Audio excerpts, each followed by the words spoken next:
Sweet. Okay. I know for a second I wasn't sure if I had the microphone on. I'm like, who am I talking to? Will they hear me? What we're going to run you through here is a lift off the wall. It's also going to be a hold.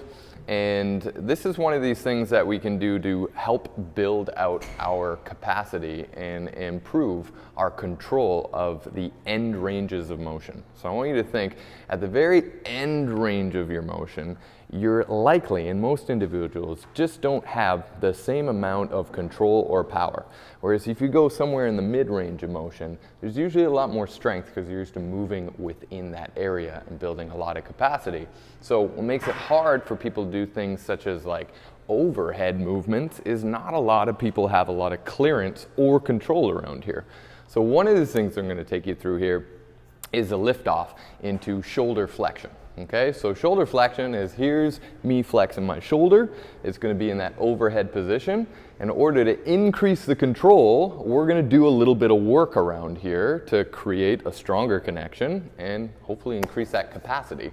So the first thing I'm going to get somebody to do is set up in a split stance. So the side that you're working on, in this case this is my right side, I'm going to have my right leg back. And you just kind of plant that toe, that ball of the foot behind you. If you're familiar with any type of split stance, just get into something that allows you to feel stable and control.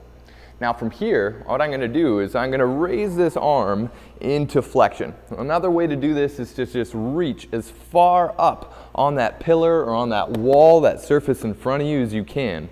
Now from there, I'm going to make sure I keep my rib cage down so my belly is nice and tight. My back butt cheek is rock solid and contracted, and that stiffens up this whole area to make sure we're working in right into this shoulder and not doing other weird stuff with the rest of our body. So I'm locked in, I'm in a strong split stance, I'm reaching up as high as I can. My elbow is locked out, and I'm going to start by leaning into it a little bit. I want to find a position that is about at my end range of motion. So from here, my end range of motion is usually where I start to feel the stretch in that position. I make sure everything's nice and controlled, and then what I'm going to do is use the other hand for support, and we're going to start with a hold. So I lift off, and I hold, keeping everything stable, just squeezing all of that back stuff that brings that shoulder into a little bit more flexion. Now what you notice is I was able to lift off more than a few inches. So this isn't likely hard enough for me to build more control in that sticky area. So what I'm going to do is I'm going to lean into it a little bit more. Okay, depending on your flexibility here, this is going to change what's going on. Then I'm going to reset myself up, take a breath, squeeze the butt, abs are tight, and lift off the wall. Now I only have about an inch or two off that wall, holding, squeezing, resting it back, and then I can reassemble and chop into the stretch a little bit. So the idea here is all I'm doing is I'm getting into my end range of motion by getting into a stretch. The one arm just allows me to square off a little better than doing both at the time, which can be kind of tricky.